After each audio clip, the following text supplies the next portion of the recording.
Parole de Dieu quotidienne.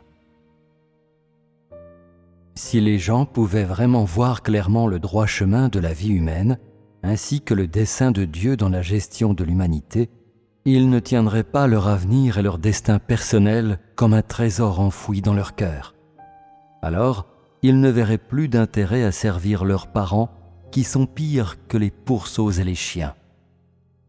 L'avenir et le destin de l'homme ne seraient-ils pas précisément les parents de Pierre d'aujourd'hui ? Ils sont exactement comme la chair et le sang de l'homme.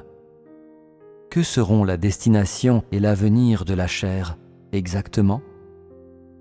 Est-ce que ce sera voir Dieu alors qu'elle est encore vivante, ou est-ce l'âme qui rencontrera Dieu après la mort ? La chair finira-t-elle demain dans une fournaise ardente de tribulation ou dans la conflagration ? Des questions comme celle-ci ne concernent-elles pas le fait de savoir si la chair de l'homme va endurer le malheur ou souffrir de la plus grande nouvelle dont toute personne, maintenant, dans ce courant, et qui a un cerveau et est sensible, se préoccupe le plus ? Ici, endurer de la souffrance fait référence au fait de recevoir des bénédictions. La souffrance signifie que les épreuves à venir sont bénéfiques à la destination de l'homme. Le malheur fait référence à l'impossibilité de rester inébranlable ou au fait d'être trompé, ou cela signifie que l'on fera face à des situations malheureuses et que l'on perdra sa vie au milieu de la catastrophe, et qu'il n'y a aucune destination appropriée pour l'âme. Les hommes sont équipés d'une raison solide. Mais peut-être que ce à quoi ils pensent ne correspond pas entièrement à ce à quoi leur raison devrait être équipée. C'est parce que tous sont plutôt confus et suivent les choses aveuglément.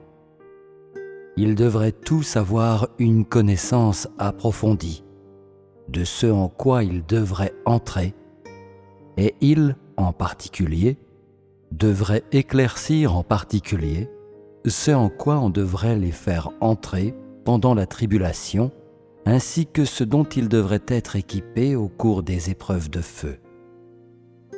Ne servez pas toujours vos parents, qui sont comme des pourceaux et des chiens, et sont même pires que les fourmis et les insectes. Quel est l'intérêt de t'angoisser pour cela, d'y penser autant et de te creuser les méninges ? La chair ne t'appartient pas, mais elle est dans les mains de Dieu, qui non seulement t'a sous son contrôle, mais commande également Satan. Cela signifie qu'à l'origine, la chair appartient à Satan. Parce que Satan est également dans les mains de Dieu, cela ne peut qu'être formulé de cette façon. En effet, il est plus convaincant de le dire de cette façon. Cela suggère que les hommes ne sont pas entièrement sous le domaine de Satan, mais sont dans les mains de Dieu. Tu vis sous les tourments de la chair, mais la chair t'appartient-elle ? Est-elle sous ton contrôle ? Pourquoi t'embêter à te creuser les méninges à ce sujet ? Pourquoi te donner la peine d'implorer Dieu de manière obsessionnelle pour ta chair putride, qui est condamnée et maudite depuis longtemps et souillée par les esprits impurs ? À quoi bon toujours tenir les acolytes de Satan si près de ton cœur ? Ne t'inquiètes-tu pas de ce que la chair pourrait ruiner ton avenir réel, tes espoirs merveilleux et la véritable destination de ta vie ?